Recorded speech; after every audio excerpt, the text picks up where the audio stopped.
dólar aqui no país. Flauzino Antunes está ao vivo conosco e vai falar sobre o assunto. Muito bom dia, Flauzino, sempre um prazer. Bom dia, Bruno. Bom dia aí aos ouvintes da Rádio Moderna FM e também aos internautas que nos escutam aí pelas redes sociais. Bom dia, Flauzino, eu também estou por aqui. Seja muito bem-vindo.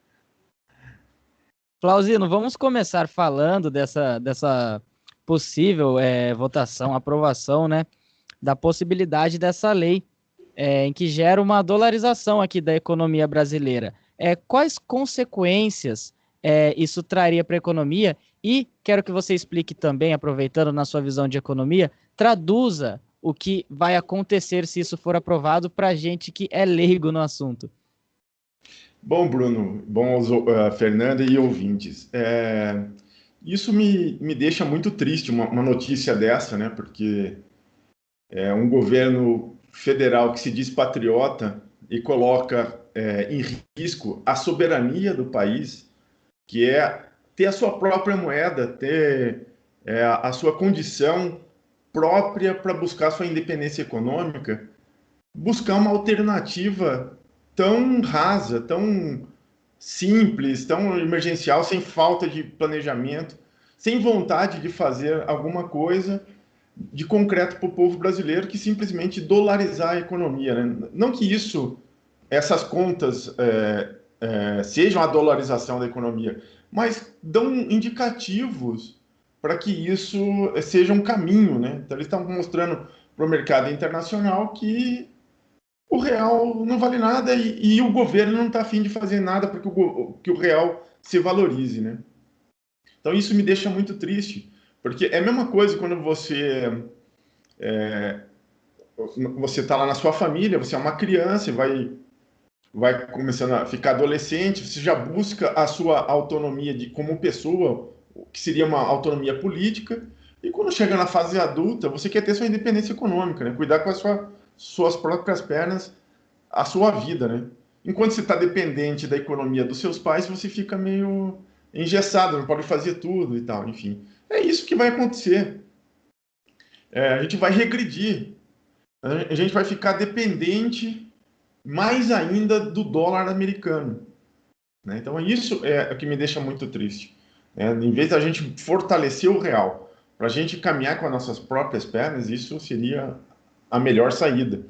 É a mais difícil, né? É a mais difícil, mas quem quer ter sua vida, ser uma nação, né, ter suas cores verde e amarela forte, precisa de uma moeda forte, né? Então, você ser patriota é cuidar da sua própria moeda.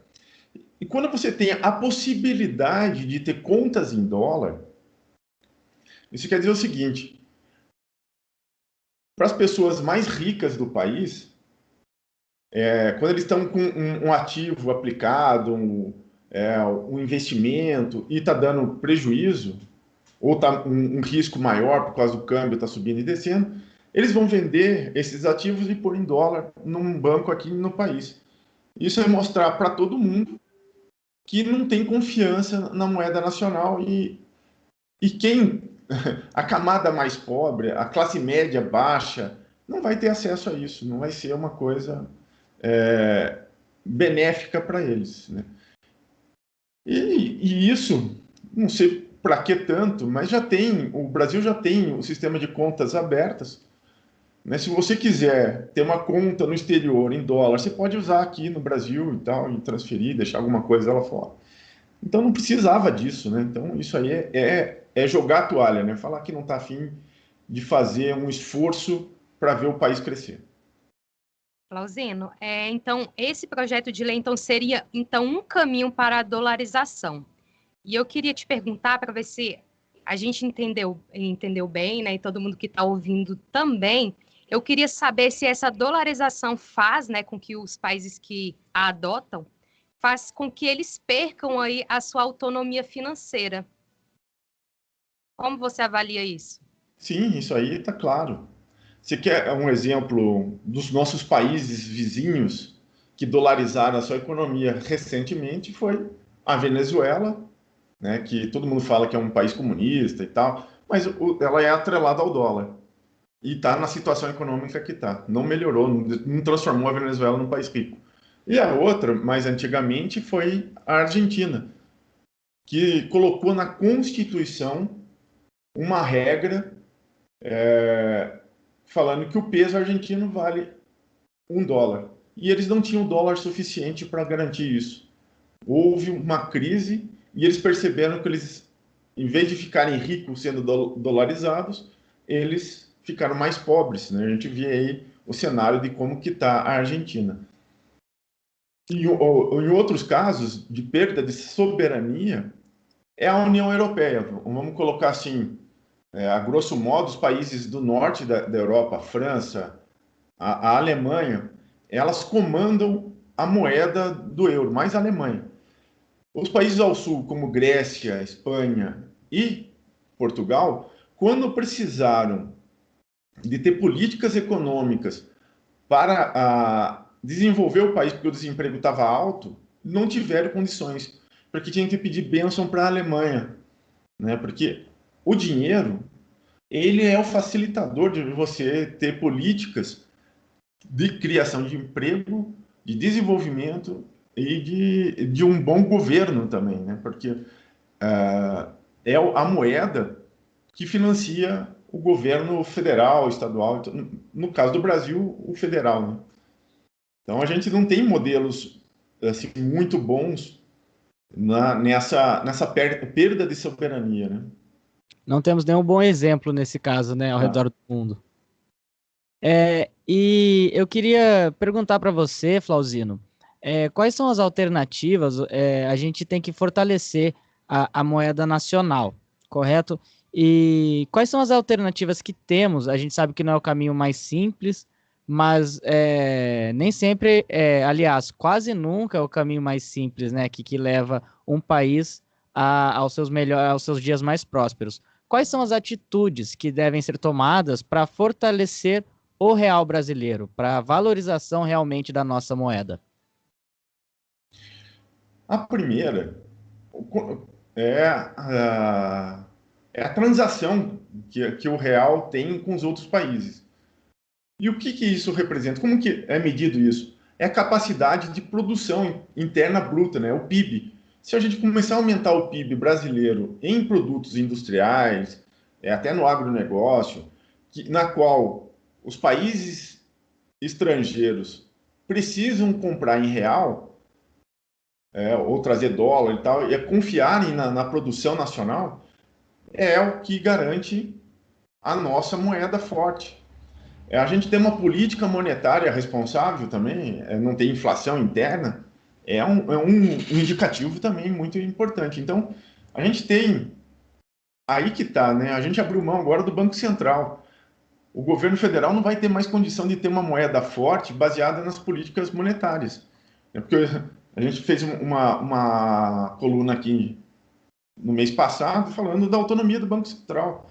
Agora o Brasil vai ser dolarizado e tem um Banco Central independente, o governo federal não vai fazer políticas nunca para fortalecer a nossa indústria, para ter ciência e tecnologia.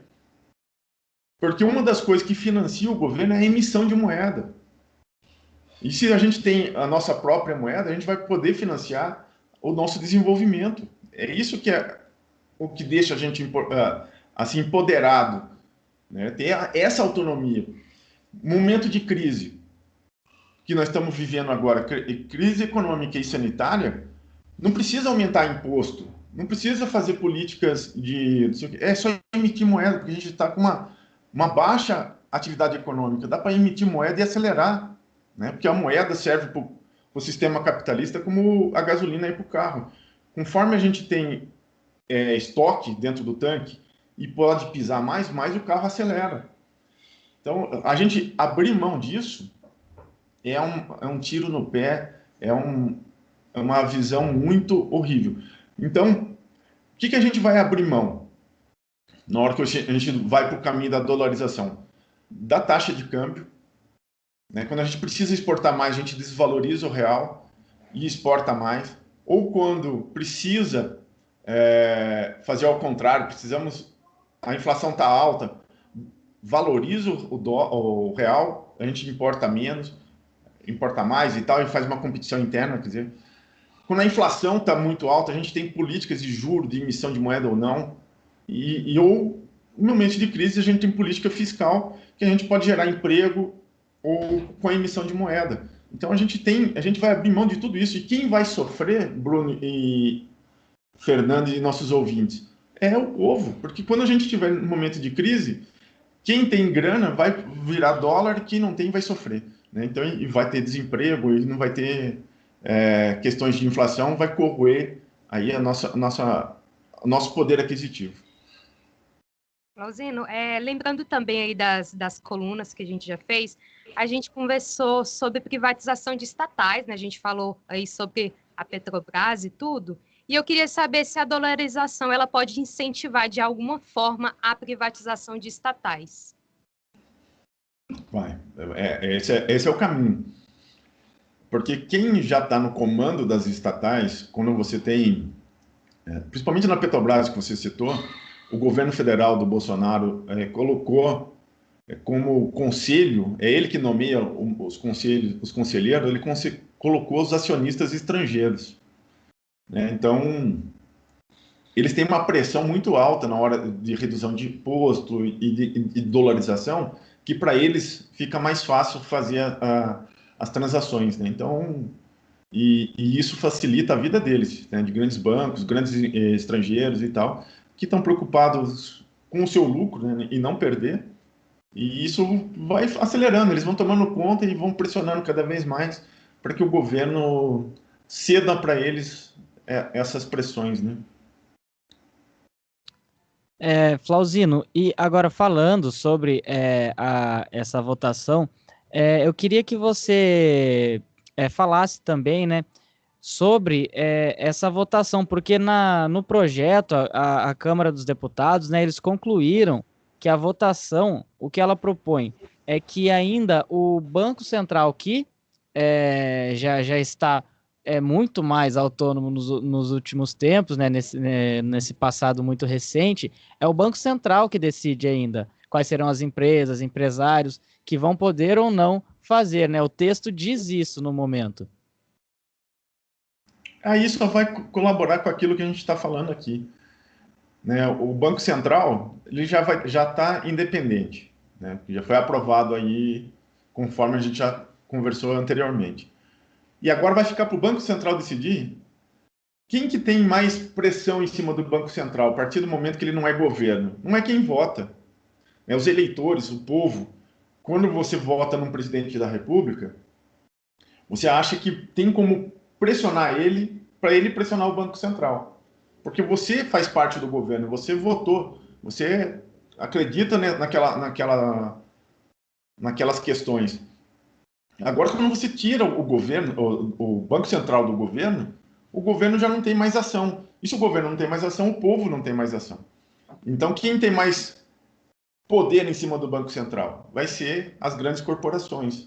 Então, eles vão colocar as regras que facilitem e quem quem poderá fazer isso, somente eles, né? Os bancos, bancos estrangeiros, grandes financiadores, grandes especuladores externos e internos, eles que vão deitar e rolar nessa questão aí e vão prejudicar todo um país por causa dessa ganância individual, vamos colocar assim. E caso isso aconteça mesmo, caso seja adotado realmente a dolarização, esse processo ele pode ser revertido facilmente no futuro, Flauzino? É menos grave porque não é uma PEC, né? Pelo que eu entendi, é um projeto de lei e dá para ser revertido não nesse mandato, né? Porque vai ter que trocar todo o governo, trocar todos os deputados e senadores, porque são eles que votaram, né? Então, se os mesmos não vão voltar atrás, a não ser que dê uma crise maior que a gente está vivendo hoje, né? A gente já tem 40 milhões de desempregados, 280 mil mortos por causa da Covid e tudo mais. E isso gera uma pressão em cima do Congresso, né?